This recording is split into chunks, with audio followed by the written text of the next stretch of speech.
नमस्कार दोस्तों, कैसे आप सभी। आशा करता हूँ आप सभी अच्छे होंगे, स्वस्थ होंगे और खुश होंगे। तो आप सबके बीच फिर से उपस्थित हूँ कंप्यूटर फंडामेंटल इस मेमोरी चैप्टर के साथ में। मेरा नाम है रंजीब और आप देख रहे हैं अपने YouTube channel BTech vision computer institute. तो आज सबसे इम्पोर्टेंट क्लासेस है जो आपका ट्रिपल सी से लेकर के और जो कंपटीशन का जो तैयारी कर रहे हैं उनके लेकर के ये क्लासेस है। और ये मेमोरी चैप्टर का जो बच गया था पार्ट 2 है, जैसे बच गया था रैम पढ़ना है, रोम पढ़ना है और कैश मेमोरी। तो आज की इस वीडियो में पूरा कवर करेंगे। वीडियो को एंड तक देखिएगा, स्किप बिल्कुल मत करिएगा, तभी आप समझ पाएंगे। तो लेक्चर को स्टार्ट करते हैं। तो यहाँ पे पढ़ना था मेमोरी के बारे में। जैसे मेमोरी पढ़ चुके हैं, मेमोरी का जो बात हम कर रहे थे इसको हिंदी में बोलते हैं स्मृति। और इस मेमोरी में एक बच गया था रैम क्या होता है और रोम क्या होता है और कैश मेमोरी, है ना। यानी 3 चीजें बच गया था यहाँ पे, जिसको हम बोलते हैं, जो बच गया था रैम, दूसरा रोम और तीसरा हम बोलते हैं स्पेशल में जिसे बोलते हैं कैश मेमोरी, या जिसे कैश लिखा जाता है हिंदी इंग्लिश में और पढ़ते हैं हिंदी में कैश के रूप में, कैश मेमोरी। अब देखेंगे रैम क्या है, रोम क्या है और कैश मेमोरी क्या है। रैम कितने प्रकार के होते हैं, उनका नाम क्या है और काम क्या है। और रोम कितने प्रकार के होते हैं, उनका काम क्या है और अभी तक उसका वर्क क्या है रोम के बारे में। और कैश मेमोरी का काम क्या है, ये पूरा डिटेल में जानेंगे। यानी सिंपल से रैम रोम ये प्राइमरी मेमोरी है। मेमोरी के बारे में जो पहला वीडियो देखें पार्ट 1 में उनको समझ में आया होगा प्राइमरी मेमोरी क्या होता है और सेकेंडरी मेमोरी क्या होता है। मतलब मेमोरी को 2 भागों में बांटा गया है, बिजली के आधार पर, एक वोलेटाइल एक नॉन वोलेटाइल, या हम बोल सकते हैं डाटा स्टोरेज करने के आधार पर 2 भागों में बांटा गया है, एक कंप्यूटर के आधार पर, दूसरा यूजर के आधार पर। अब ये पढ़ना है रैम के बारे में, तो इसको अब पढ़ना है रैम के बारे में, बाकी को हटाते हैं। अब यहाँ पे है रैम के बारे में, यहाँ पे रैम। अब यहाँ पे जो रैम है ना, रैम का पूरा नाम क्या होता है, तो रैंडम एक्सेस मेमोरी होता है, random access memory, random access memory, ये इसका फुल फॉर्म होता है। कभी कभी फुल फॉर्म ही पूछ लेता है कि ट्रिपल सी का एग्जाम या कंपटीशन की रैम का फुल फॉर्म क्या होता है। अगर ये कहीं कहीं पे एक्सेस जहाँ पे आप लिख देता है एक्सेस मेमोरी, जहाँ पे कहीं मेजरिंग लिख देता है, कहीं कहीं पे आप मैसेज लिख देता है, वो गलत करता है ताकि आप सही करने की कोशिश करें। यानी अब देखेंगे यहाँ पे रैम, नाम से पता चला रैम, रैंडम एक्सेस मेमोरी। तो रैम का काम क्या होता है, तो रैम का बेसिकली आपका 2 काम होता है।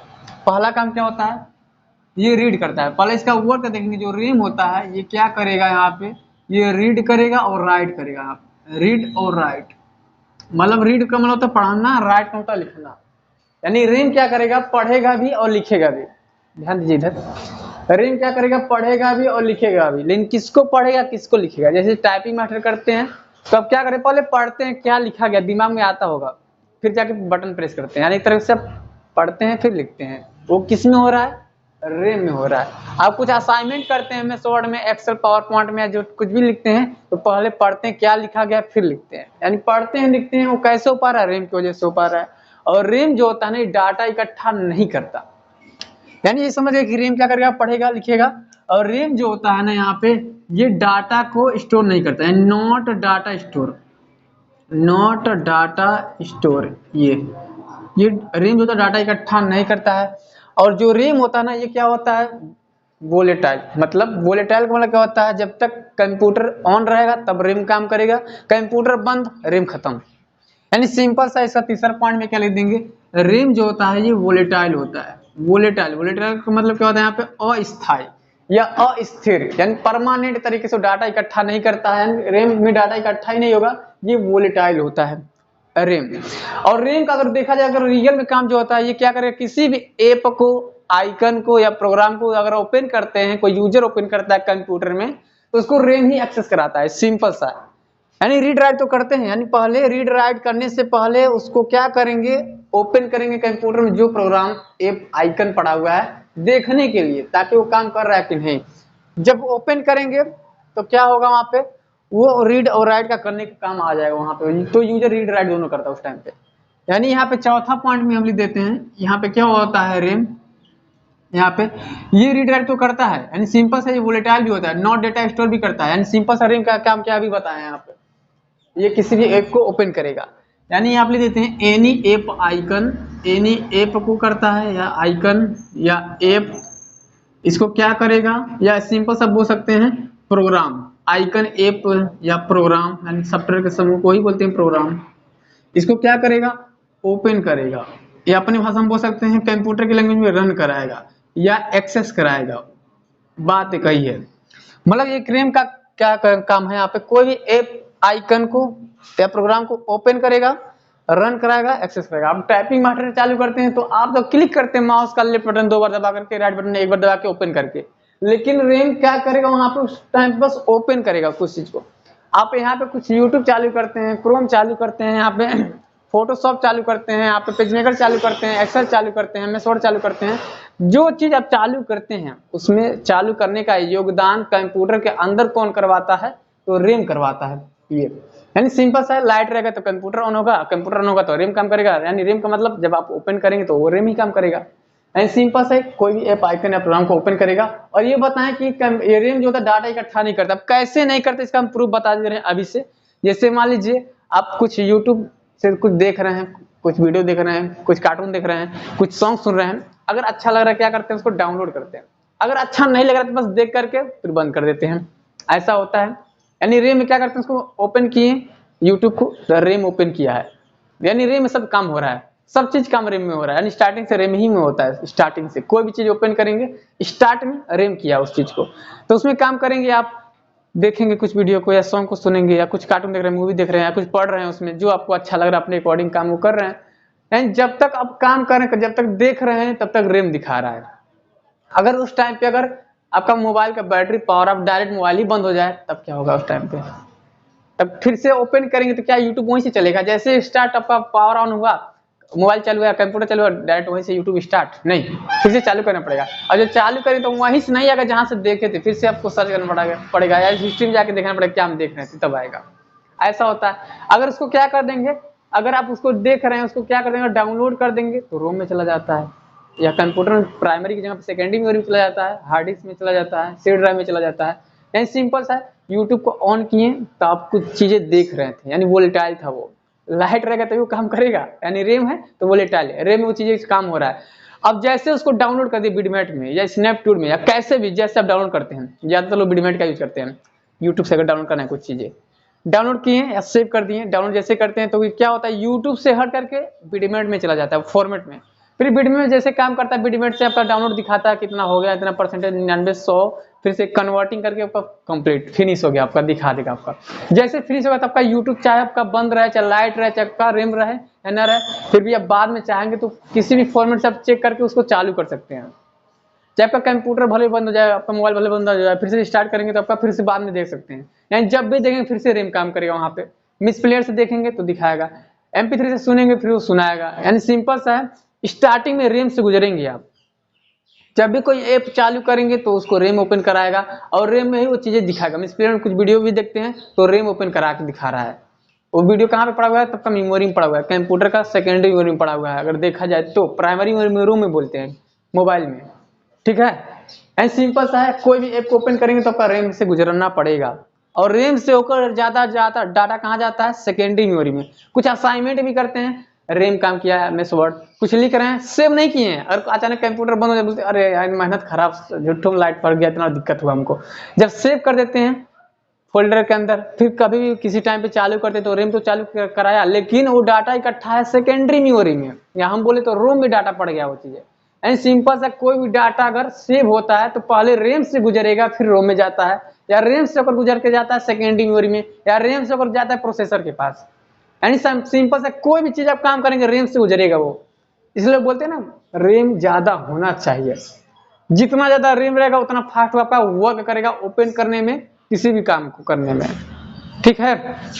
यानी यहाँ पे 5वां पॉइंट में लिख देंगे, यहाँ पे आपका रैम से होकर डाटा, यानी रैम से होकर डाटा कहाँ जाता है, कहाँ जाता है, तो जाता है secondary storage device, secondary storage यानी सेकेंडरी मेमोरी बोल सकते हैं, या स्टोरेज डिवाइस, स्टोरेज डिवाइस या प्रोसेसर के पास जाता है। प्रोसेसर का मतलब क्या होता है, यहाँ पे CPU के पास जाता है। ये भी सब लिखवाएंगे तो शॉर्ट में बता रहे हैं, शॉर्ट में बता रहे हैं, लेकिन आपको हिंदी में बिल्कुल सीक्वेंस से फेयर जैसा लिखवाएंगे। तो यहाँ पे बेसिकली रैम का ही काम है, जो अभी बताएं ये रैम का ही काम है। सिंपल सा, रैम बस पढ़ेगा लिखेगा, जो आप काम करेंगे तो रैम में पढ़ पाएंगे लिख पाएंगे। ये काम है। और रेम जो होता है डाटा इकट्ठा नहीं करता है, ये भ्रम में बहुत लोग को होता है कि डाटा इकट्ठा रेम करता है, नहीं करता है, रोम करता है या सेकेंडरी मेमोरी करता है। और ये वोलेटाइल होता है रेम, एंड डाटा इकट्ठा नहीं करता है, लेकिन लाइट रहेगा तभी काम करेगा रेम। और जब लाइट रहेगा कंप्यूटर में तभी आप किसी भी ऐप को, आइकन को, प्रोग्राम को ओपन करेंगे। अब जब ओपन करेंगे तो ओपन करने में कौन योगदान करता है कंप्यूटर के अंदर, तो रेम करता है। ठीक है, ओपन या रन कराता है या चालू कराता है या जब उसको एक्सेस कराता है। यानी कोई भी डाटा अगर रेम से होकर अगर जाना है, मेमोरी सेव करना है, या आपका असाइनमेंट कर रहे हैं सी ड्राइव में फोल्डर के अंदर कुछ सेव करना है, तो पहले रेम चालू होगा, फिर रेम में कुछ लिखेंगे, यानी आप लिखेंगे, पढ़ेंगे, फिर सेव कर देंगे। जैसे सेव करेंगे तो रेम से होकर डाटा कहाँ चला गया, सेकेंडरी मेमोरी में, या स्टोरेज डिवाइस जिसे बोलते हैं, या प्रोसेसर या सीपीयू के पास चला गया है, एमयू भाग। सीपीयू में होता है कि भाग बताते हैं, एमयू भाग यानी मेमोरी यूनिट, ये भी डाटा इकट्ठा होता है, जिसे बोलते हैं इंटरनल मेमोरी। या बोल सकते हैं हम यहाँ पे दिस पीसी या विंडो एक्सप्लोरर बोल सकते हैं, लोकल डिस्क जिसे। ठीक है, ये कुछ पता चला रेम के बारे में। यहाँ पे कुछ पता चला रेम। अब देखेंगे जो रेम होता है ना, ये रेम दो प्रकार के होते हैं। रेम दो प्रकार के होते हैं। जो पहला होता है जिसे बोलते हैं यस रेम, और दूसरा होता है यहाँ पे डी रेम। अब लिख देते हैं, रेम दो प्रकार के होते हैं, यानी two types of RAM, two types of RAM. RAM दो प्रकार के होते हैं। जो पहला होता है उसको बोलते हैं यहाँ पे यस रेम। इसमें जो पहला होता है जिसे बोलते हैं यस रेम। यस का मतलब क्या होता है, स्टैटिक रैंडम एक्सेस मेमोरी। और दूसरा होता है यहाँ पे डी रैम। दूसरा होता है यहाँ पे डी रैम। डी का मतलब क्या होता है, डायनेमिक रैंडम एक्सेस मेमोरी।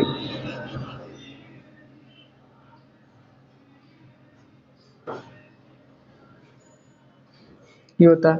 अब यहाँ पे देखेंगे यस रैम का काम क्या है और डी रैम का काम क्या है।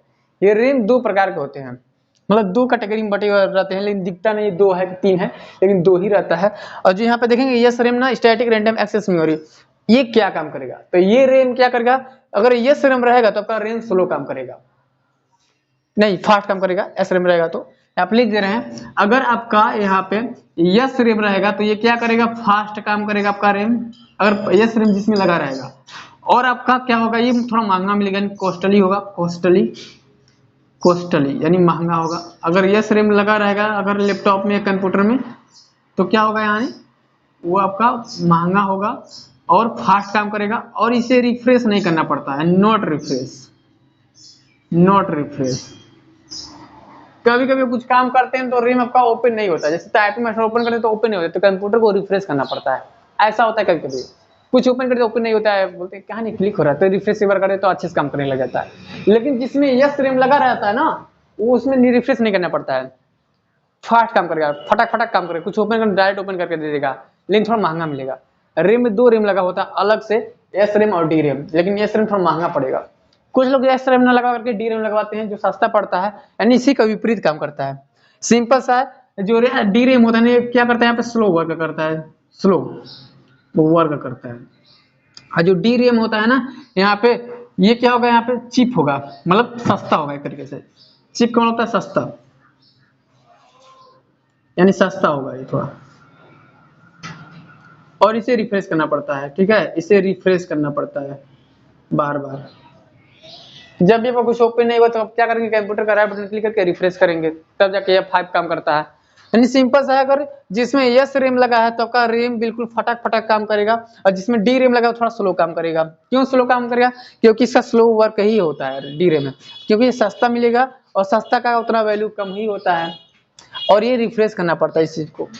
ये पता चला रैम के बारे में। अभी रैम के बारे में जानना है, रैम, एस रैम और डी रैम। ठीक है,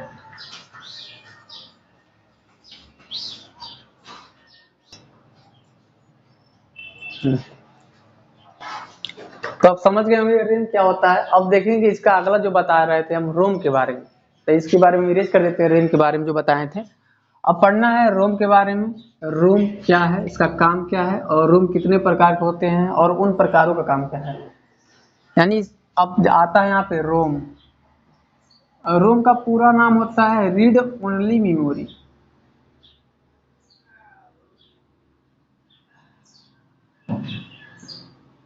रीड ओनली मेमोरी। अब यहाँ से नाम से पता चल रहा है रीड, रीड यानी ये बस पढ़ेगा। अब बस इसको पढ़ सकते हैं, देख सकते हैं, ना के लिख सकते हैं, मतलब सामने दिखेगा बस उसको पढ़ लेगा, अच्छा ये चीज लिखा है, आप उसको कुछ कर नहीं पाएंगे, ना कुछ हटा पाएंगे, वो कंपनी की तरफ से ही आता है। यानी सिंपल सा है, ये क्या करेगा यहाँ पे, इसको बस आप पढ़ पाएंगे यानी रीड कर पाएंगे, ओनली रीड करेगा, कर पाएंगे। और जो रोम होता है ना, ये रोम, ये क्या करेगा, ये आपका नॉन वोल्टाइल होता है। नॉन वोल्टाइल का मतलब क्या होता है, लाइट नहीं रहेगा फिर भी आपका वो डाटा उतना सेव रहेगा, क्योंकि हम बताए हैं आपका कोई भी डाटा कहाँ पे इकट्ठा होता है, रोम में। लेकिन देखिए जो रोम होता है ना, ये बाजार में मिलता ही नहीं है। अब मिलेगा नहीं तो कहाँ से लगेगा, तो रोम वहां पे लगेगा जो रोम बनाती है, जो कंपनी मोबाइल बनाती है, जो कंपनी कंप्यूटर लैपटॉप बनाती है, डेस्कटॉप बनाती है, वहीं से ही मदरबोर्ड में लगकर ही रोम आता है। ये बाजार में अलग से उपलब्ध नहीं है। यानी सिंपल से बोलेंगे, ये जो तीसरा पॉइंट में यहाँ पे जो रोम होता है ना, ये मार्केट में उपलब्ध नहीं होता है, यानी नॉट मार्केट, या ऐसे भी बोल देते हैं हम, रोम मार्केट में उपलब्ध या अवेलेबल नहीं होता है। यहाँ पे मार्केट में अवेलेबल नहीं होता है इतना। अब चौथा देखेंगे रोम का काम क्या है, तो रोम जो होता है ना, जैसे मान लीजिए कंप्यूटर को अगर स्टार्ट करेंगे तो क्या दिखाता है, बूटिंग प्रोसेस होता है ना, बूट मतलब बूटिंग हम बताए थे, पावर ऑन करेंगे, फिर आपका पावर ऑन सेल्फ टेस्ट होगा, फिर से फाइंड बूटिंग डिवाइस, फिर लोड ऑपरेटिंग सिस्टम, फिर ट्रांसफर कंट्रोल करता है। यानी कंप्यूटर को ऑन करेंगे तो सबसे पहले कौन सा बूटिंग होता है, कोल्ड बूटिंग, ठंडा था, बंद पड़ा हुआ था, फिर आपका चालू हो गया, ऑन हुआ, यानी कंप्यूटर को ऑन करना, कोल्ड बूटिंग। कंप्यूटर को ऑन हुआ है मतलब ऑफ करके डायरेक्ट ऑन किए तो ये आपका वार्म बूटिंग। तो बूटिंग प्रोसेस में रोम का काम आता है, यानी कंप्यूटर को ऑन करना, ऑफ करना, रिस्टार्ट करना, पावर ऑन ऐसे करना, बोलते हैं ना, power of, power on, restart, reboot, ये सब किस में आपका शामिल होता है, तो रोम। लेकिन ये ध्यान दीजिए, जब पावर ऑन पावर ऑफ करते हैं तो जो ऑप्शन दिखाई देता है स्क्रीन पे, पहला फर्स्ट स्क्रीन उस कंपनी का नाम, सैमसंग कंपनी का कोई आपका लैपटॉप कंप्यूटर है मोबाइल है, सैमसंग लिखेगा, एचपी का तो एचपी लिखेगा, जेब्रोनी का जेब्रोनी लिखेगा, या इंटेक्स है तो इंटेक्स लिखेगा, एचपी है तो एचपी, जो जिस कंपनी का वो लिखेगा, जो चीज आप चलाते हैं वो रोम में फिट है, ठीक है ना, वो हटा नहीं सकते हैं। अब अखिलेश यादव जी का कोई लैपटॉप पाया तो उसका जैसे ओपन करें तो अखिलेश जी का फोटो चले, बोले अरे यार हमारा दिख नहीं रहा है, इनका दिख रहा है, वो दिए हैं आप नहीं उनको दिए हैं, तो इसलिए जो दिए उनको उनका दिखा रहा है। कोई आपका BA 3 में पा जाता है सैमसंग का गैलेक्सी फोन, उसमें दिखाता है, जैसे ओपन करेंगे तो आपका नाम, स्कूल का नाम दिखाता है, कॉलेज का नाम, ठीक है। और उसके बाद फोटो दिखा रहा था, स्टार्टिंग सब लोग परेशान थे, कैसे वॉलपेपर नहीं हट रहा है, हमारा क्यों नहीं लग रहा, अब हटने का ऑप्शन दे दिया है। वो कैसे था, अब कहीं कहीं हट रहा है, हट रहा है, कहीं कहीं नहीं हट रहा है, किसी फोन में जो लोग ज्यादा अपडेट नहीं किए हैं। वो कैसे सेट था, वो रो में सेट है, वो रो में सेट है। ये अब घड़ी चालू करें तो नॉइस लिखता है जो ना कंपनी का है, तो कैसे सेट है, वो रोम में सेट है, यानी रोम में प्रोग्राम सेट है, ताकि अब जैसे चालू करेंगे तो रोम दिखेगा, मतलब रोम में जो आपका प्रोग्राम सेट है, जो नाम जिस कंपनी का है, और वो कंपनी जो नाम है ना, वो अलग से मार्केट में मिलेगा नहीं कि ये कंपनी का नाम डाल दीजिए, नहीं, वो आपके साथ में आता है बिल्कुल, जो नया खरीदेंगे कंप्यूटर लैपटॉप या फोन स्मार्ट वॉच, उसी के साथ में वो नाम ऐड होकर के आता है ऑटोमेटिक। अब इसके बारे में बताइए कैसे हटता होगा मार्केट में, इसका अगर कोई बदलना रहेगा तो कैसे बदलाता है बताएंगे यहाँ पे। यानी सिंपल से, जैसे मान लीजिए अगर कंप्यूटर के अलावा अगर कोई और भी चीज में रोम लगा रहता है, जैसे मान लीजिए आप वॉशिंग मशीन भी नहीं देखें, सुने होंगे, नहीं सुने तो कंप्यूटर के बारे में नहीं जानते हैं, अगर सुने हैं तो बता रहे हैं, लेकिन नहीं जानते वॉशिंग मशीन के बारे में, यूट्यूब पे सर्च करिएगा वॉशिंग मशीन काम कैसे करता है। हर एक वॉशिंग मशीन में होता है एक मीटर, जिसे बोलते हैं डिजिटल मीटर, उसमें टाइमिंग देता है सेट करने के लिए कि इतने मिनट में आप कपड़ा धो सकते हैं, 4 मिनट, 5 मिनट, 10 मिनट, 20 मिनट, जितना है। मुझे 10 मिनट का टाइम लगाया है, उसके बाद टाइम लगा दिए, फिर आपका इतनी से लाइट ही कट गया, या कोई स्विच ऑफ ही कर दीजिए, 4 मिनट आपका कैसे घुमा है, बिल्कुल रोटेट हुआ है, 4 मिनट तक वहाँ पे सेट हुआ है कि 4 मिनट काम आपका हुआ है, लेकिन 10 मिनट का आप टाइमिंग सेट किए कि 10 मिनट कपड़ा धोएगा, तो फिर से आपका लाइट आएगा, फिर से स्विच ऑन करेंगे, तो फिर से 4 मिनट चल गया है, फिर से 5वां मिनट से चलेगा वो, फिर से 1 2 3 4 नहीं चलेगा वहाँ पे, यानी रोम आपका बिल्कुल, इसका याददाश्त या इसका मेमोरी बिल्कुल आपका ब्रांड तरीके से, बिल्कुल मतलब भूलता ही नहीं कभी। या कभी देखिए रिमोट में भी होता है, एक दबाने तो एक ही आता है, वॉल्यूम के बाद मतलब बटन दबाने तो वॉल्यूम तेज होता है, सिग्नल वाला भगा दे तो सिग्नल भगता है, ऐसे करके बारी बारी से, रेड बटन दबा दें तो आपका स्क्रीन बंद हो जाता है, पर वो दिखाने लगता है कि कौन सा कंपनी का वो टीवी या जो भी चीज है, ऐसा है ना। मोबाइल फोन में क्या होता है, आप यहाँ पे ऑन करते हैं, फ्लाइट मोड पे लगाते हैं, फ्लाइट मोड ही हो जाता है, अब लाइट पे क्लिक करते हैं तो लाइट ही जल जाता है, ऐसा क्यों होता है, वो रोम में सेट है आपका वो चीजें। अगर रोम में सेट हो जाता है कि फ्लाइट मोड करेंगे तो आपका लाइट जलेगा, तो लाइट जल जाएगा उस टाइम पे, क्योंकि रोम में सेट है। और रोम में भी सेट है, ये बटन दबाएंगे तो आपका चालू हो जाएगा। जैसे मान लीजिए बाइक भी चलाते हैं, इंडिकेटर वाला ऑप्शन होता है ना, इधर लेफ्ट करेंगे तो आपका लेफ्ट का इंडिकेटर चों चों करके आपका दिखाता है, वो सब रोम में सेट है। आप फोन चलाते थे बचपन में, फोन मात्र 10-15-20 रुपए का वो आता ना, 5 गाना था उसमें, वो छोटा मतलब बस 3-3 4-4 सेकंड का सुनाता था, 3 से लगता था, सब लोग चलाएंगे बचपन में, सबका फोन फेवरेट था। आईफोन की जगह पर वही था ब्रांड फोन सबका, हम भी यूज किए उस टाइम पे, बस 2 दिन चल रहा था वो फोन। ठीक है, वहां पे कोई भी बटन दबा तो कुछ गाना ही सुनाता था और लाइट भी जलता था, वो सब रूम में सेट है। अब बताओ छोटा सा गाना कहाँ रिकॉर्डिंग, कहाँ मेमोरी कार्ड लगा हुआ उसमें, सोचिए आप ही, वो सब रूम में सेट है। ठीक है, यानी रोम में जो भी प्रोग्राम जो कंपनी बनाए वो सेट करके देती है। यानी सिंपल से बोल देंगे रोम में, इसका जो वर्क होता है ना, काम यहाँ पे रोम का, वो यहाँ पे क्या करेगी, यहाँ पे जो कंप्यूटर को स्टार्ट करेंगे ना, बूटिंग प्रोसेस में एक काम आता है, बूटिंग प्रोसेस, ये रोम का काम ज्यादा। जैसे बूटिंग प्रोसेस का मतलब क्या होता है, अगर मान लीजिए कुछ आप पावर ऑन करते हैं, पावर ऑन, या पावर ऑफ करते हैं, पावर ऑफ, या सिंपल सा है पावर ऑन अगर साथ में आपको करना है पावर ऑफ से पावर ऑन, तो उसको बोलते हैं रिबूट या रिस्टार्ट, रिबूट या रिस्टार्ट, रिस्टार्ट। कहीं कहीं पे नाम सुने होंगे BIOS, basic input output system, मतलब कुल काम बायोस का होता है। बस सिंपल से कंप्यूटर ऑन ऑफ कर दे तो बायोस का एक सिस्टम काम करता है कंप्यूटर में। ठीक है, बायोस इसे बोलते हैं। यानी सिंपल सा है, power on power of reboot या रिस्टार्ट या बायोस, जो काम होता है वो कंप्यूटर में रोम के द्वारा हो पाता है, ये ध्यान रखना। अभी समझ लीजिए कभी कुछ चीज कंपनी को अगर डिलीट करना रहेगा तो मान लीजिए रोम में जो प्रोग्राम सेट हुआ है, जैसे मान लीजिए एचपी कंपनी का कोई कंप्यूटर है, अब बाद में पता चला कि एचपी का डिमांड कम हो गया, बिक नहीं रहा है, बच गया है, तब क्या करेंगे, आगे चलकर उसका प्रो मैक्स कुछ बदलेगा, टैग बदलेगा, एचपी कुछ अब नया वर्जन आएगा, तो एचपी का नया वर्जन कैसे ला देते हैं उसमें, मान लीजिए एचपी जब कुछ करना है वहाँ पे सैमसंग का, तो एचपी को हटाना पड़ेगा उस टाइम पे, तो हटाएंगे कैसे, अभी बताने कैसे हटा जाता है उस चीज को। एंड रोम को हटा भी सकते हैं, जो नाम है हटाया जा सकता है, लेकिन कोई हटाता नहीं है, जो कंपनी बनाती है वही हटाती है। यानी सिंपल सा जो हम पता ना, सब कंप्यूटर चालू करेंगे, कंप्यूटर और कंप्यूटर चालू करेंगे तो कंप्यूटर का नाम दिखाएगा, मोबाइल चालू करेंगे तो मोबाइल का नाम दिखाएगा, जो नाम जिस कंपनी को दिखाएगा, यानी उसमें एक प्रोग्राम सेट है, प्रोग्राम जिसे बोलते हैं पी रोम। ठीक है, यानी यही से रोम का नाम आ जाता है 3 प्रकार का। ठीक है, रोम जिससे बोलते हैं पी रोम आता है, पी रोम यानी programmable read only memory, programmable read only memory, read only memory, ये आता है यहाँ पे। ठीक है, जैसे यहाँ पे एक प्रोग्राम सेट होता है, जैसे प्रोग्राम में क्या चीज, प्रोग्राम क्या चीज का सेट होता है, प्रोग्राम क्या चीज का सेट होता है, तो कंपनी का नाम। ठीक है, कंपनी का नाम का प्रोग्राम, जैसे एप्पल कंपनी तो एप्पल कंपनी का नाम, यानी प्रोग्राम सेट होता है। और ये जो प्रोग्राम पीरो में डाल दिया जाता है, जो नाम दिखा रहा है पीरो में होता है। ठीक है ना, और उस पीरो में जो प्रोग्राम डाला जाता है उसको कभी डिलीट नहीं कर सकते हैं, ना कभी हटा नहीं सकते, उसको हटा नहीं सकते, ये परमानेंट होता है।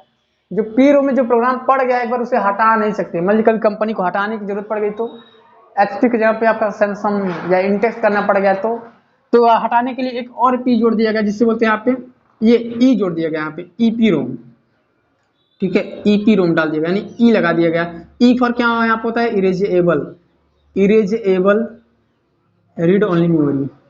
अब जो यहाँ पे आ गया, यहाँ पे ईपी रोम एंड सिंपल सा है, यहाँ पे है ना erasable programmable read only memory, यानी जो प्रोग्राम पड़ा हुआ है उसको हटा भी सकते हैं। यहाँ पे ध्यान दीजिए, जो कंप्यूटर में जो नाम पड़ा है उसको हटा सकते हैं, किसके द्वारा, ईपी रोम के द्वारा। ठीक है, अब कैसे हटाते हैं, तो जो मदरबोर्ड में जो पड़ा होता है ना, मदरबोर्ड, मदरबोर्ड में जो होता है ना, यहाँ पे मदरबोर्ड में जो यहाँ पे रोम होता है, यानी सिंपल से जो बोलते हैं यहाँ पे जो पी रोम होता है, उस पी रोम को मदरबोर्ड से अलग करना पड़ता है। ठीक है, अलग करना पड़ता है, और अलग करके किसके सामने रखा जाता है, तो रखा जाता है अल्ट्रा वायलेट किरण या अल्ट्रा वायलेट रे के द्वारा।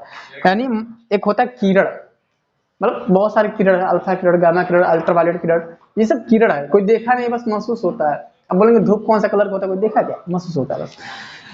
एंड सिंपल सा मदरबोर्ड के में होता है रोम, यानी रोम में आता है पी रोम, प्रोग्राम सेट है। तो प्रोग्राम अगर जो सेट हम बताए ना, जो पी रोम में जो प्रोग्राम सेट है उसको हटा नहीं सकते, लेकिन हटाने के लिए ईपी रोम की जरूरत पड़ती है। तो ईपी रोम में कैसे हटाया जाता है पी रोम को, यानी प्रोग्राम को कैसे हटाया जाता है, तो मदरबोर्ड में आपका होता है रोम, यानी जिससे बोले पी रोम में होता है जिसमें प्रोग्राम है। अगर प्रोग्राम पी रोम को अगर हटाना है, जो यहाँ पे प्रोग्राम सेट है, तब मदरबोर्ड से इसको अलग करना पड़ता है पी रोम को। ठीक है, अलग करेंगे यहाँ पे पी रोम को, और अलग करके किसके सामने रखेंगे, तो रखेंगे यहाँ पे अल्ट्रा वायलेट रे के द्वारा, अल्ट्रा वायलेट कौन होता है? पायरा बैगनी किरण, वायलेट वायलेट वायलेट रे के द्वारा, यानी आप बोल देते इसका हिंदी नाम होता है पायरा बैगनी किरण। एक किरण होता है पायरा बैगनी,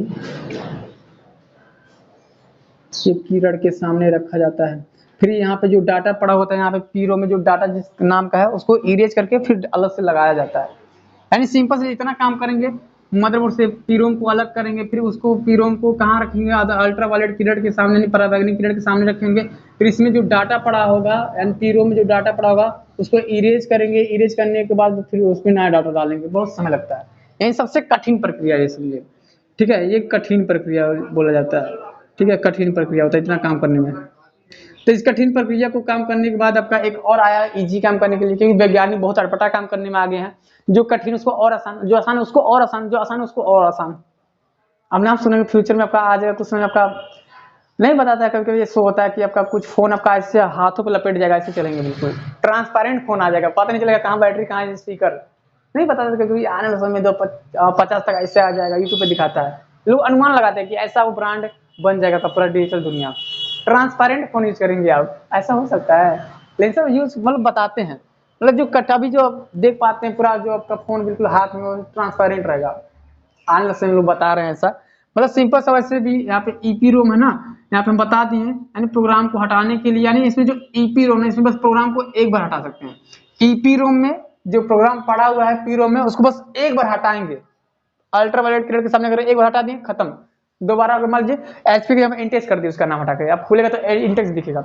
अब चाहते हैं इंटेक्स के यहाँ पे कुछ और दिखा दिए, अब काम पड़ेगा फिर बाद में, तो तब नहीं हटा पाएंगे। यानी एक बार बस इसका सीमित लिमिट है, यानी इसमें बस ईपी रोम में बस एक बार यहाँ पे इरेज कर सकते हैं, एक बार यहाँ पे जो पी रोम में जो पड़ा गया है ना, यानी जिसमें जो आपका पी रोम यानी जो इसमें जो प्रोग्राम पड़ा हुआ है, जो नाम पड़ा हुआ है कंपनी को, कंपनी का जो नाम है उसको बस एक बार हटा सकते हैं, बस एक बार डिलीट कर सकते हैं, दोबारा नहीं कर सकते। अगर दोबारा डिलीट करना तो एक और आ गया यहाँ पे, एक और ई जुड़ेगा इसमें दोबारा। अब बोलेंगे इसके बाद एक और ई, तीन ही नहीं, बस तीन ही प्रकार का है पी रोम। ईपी रोम एक और आता है यहाँ पे, इधर बता देते हैं, जो यहाँ पर आता है ईईपी रोम, ईईपी रोम एक आता है यहाँ पे अलग से।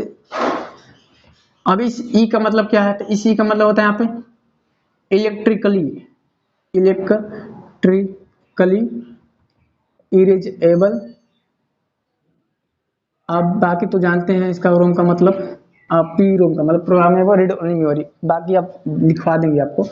तब इसमें क्या किया जाता है, इसमें जो आपका ईपी रोम में जो प्रोग्राम पड़ा हुआ था ना, मतलब जो एक बार हटाए हैं, या सिंपल से बोले जो प्रोग्राम पड़ा हुआ है पी रोम में, उस पी रोम को दोबारा अगर हटाना है, एक बार हट चुका है किसके द्वारा? ईपी रोम के द्वारा। अगर दोबारा हटाना चाहते हैं तो यहाँ पे ईपी रोम का जरूरत पड़ेगा।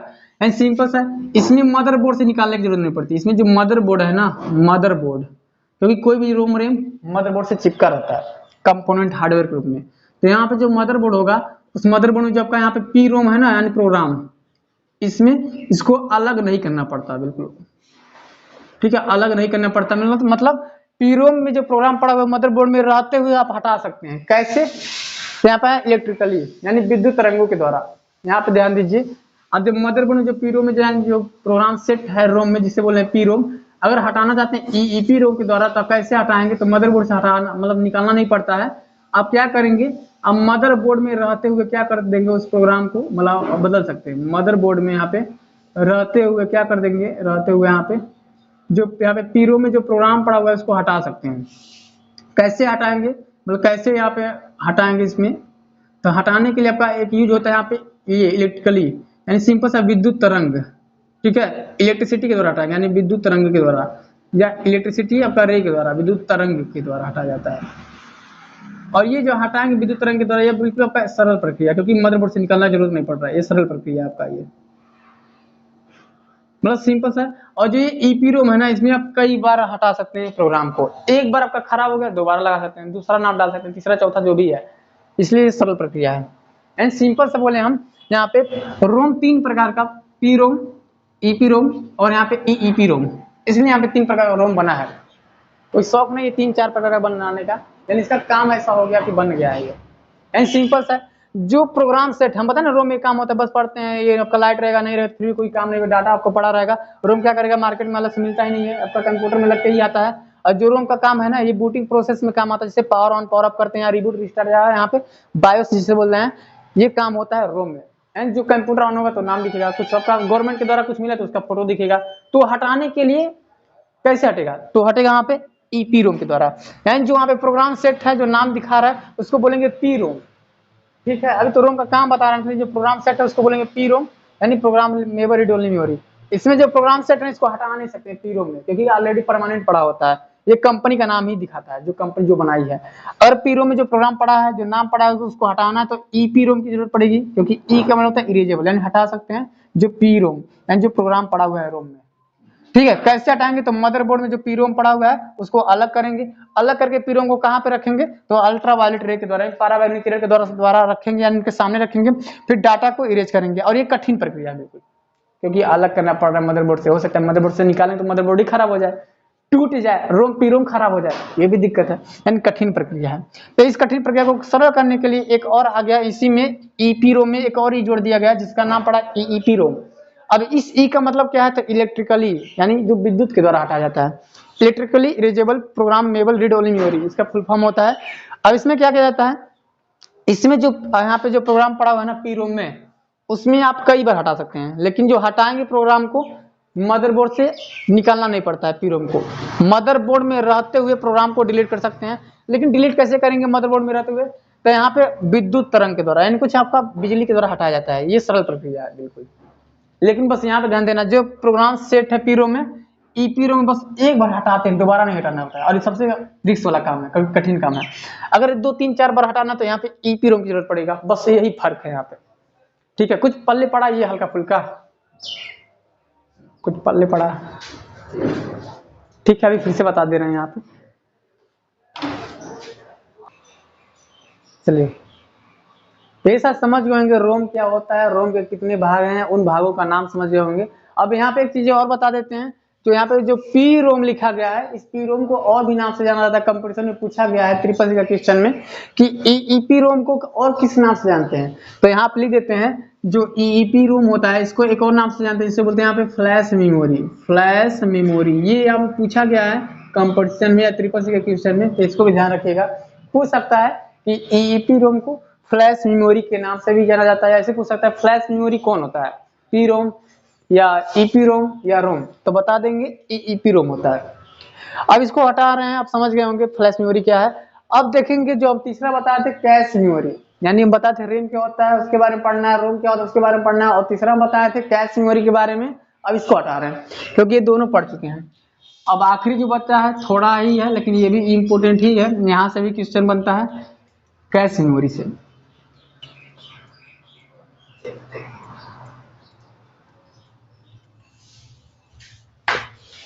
अब यहाँ पे लिख रहे हैं कैश मेमोरी, ये कैश लिखने पढ़ने पे लगेगा, लेकिन यहाँ पे ये कैश है, कैश मेमोरी।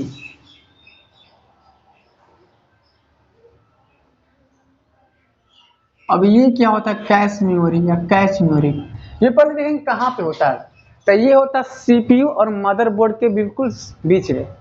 ये कहाँ पे होता है, तो ये जो सीपीयू है और ये मदरबोर्ड है, मदरबोर्ड इस सीपीयू और मदरबोर्ड के बीचों बीच में होता है यहाँ पे, यानी ये कैश मेमोरी है, कैश मेमोरी।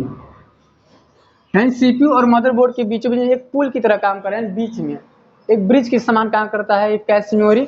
और जो कैश मेमोरी होता है क्या काम करता है, ये करता है कुछ चीजें बस आपका कैच करने का, कैच करने का काम करता है। जैसे मान लीजिए कुछ आप लिखते हैं, कुछ लिखना चाहते हैं तो ऑप्शन दे देता है, जैसे good, morning, best, better, night. जैसे लिखेंगे नाइट, नाइट कुछ और अलग से दे देगा। जैसे लिखेंगे गुड आफ्टर तो नून लिख देंगे, साथ गुड आफ्टरनून, कुछ अलग से जो आप चीजें बार बार सर्च करते हैं उसको कैच कर लेता है, चाहे गूगल पे चाहे यूट्यूब पे चाहे कहीं जिसको चैट करते हैं या कोई भी कुछ लिखते हैं, बार बार जब लिखे हैं, जैसे हम लिखते हैं सुबह स्टोरी डालते हैं, यहाँ पे डेली डालते हैं, मतलब लगातार सुबह एक मोटिवेशनल वाला थॉट, जैसे लिखेंगे सु तो आगे प्रभात लिख देता है, सुप्रभात, 3 लाइन दे देता है, डॉट डॉट डॉट ऑटोमेटिक दे देता है हमारे, वो कैच कर लिया कि हम सुबह सुबह ऐसे काम करते हैं, तो हमारा कैच कर लिया कि वो पक्का लिखेगा ऐसे सुबह सुबह में, यानी वो कैच कर लिया। तो कौन सी मेमोरी करता है, तो कैश मेमोरी। अब देखिए जो कैश मेमोरी होता है ना, इस कैश मेमोरी के यहाँ पे 3 लेयर होते हैं, कौन कौन सा पूछा गया है, 3% में कैश मेमोरी के कितने लेयर होते हैं, तो 3 लेयर होते हैं। कौन कौन सा? तो लेयर 1 होता है और लेयर 2 होता है और लेयर 3 होता है। ये 3 लेयर होता है कैश मेमोरी के। यानी कैश मेमोरी में memory layer 1, cache memory layer 2, cache memory layer 3, ये 3 लेयर होता है। पूछा भी गया त्रिपसी के क्वेश्चन में, कैश मेमोरी का लेयर कितना होता है? 3। और यही पूछा गया है कैश मेमोरी किसके समान कार्य करता है? तो बताइएगा एक पुल के समान कार्य करता है, यानी ब्रिज, एक आपका पुल के समान कार्य करता है। यही पूछा गया कैश मेमोरी कहाँ पे होता है? तो सीपीयू और मदरबोर्ड के बीचों बीच में होता है। क्या ये क्वेश्चन बन जा रहा है यहाँ, बस ध्यान से पढ़े रहेंगे तो बन जाएगा आपका। अब यहाँ पे हेडिंग डालिए कैश मेमोरी, ये क्या है? हेडिंग डालिए कैश मेमोरी।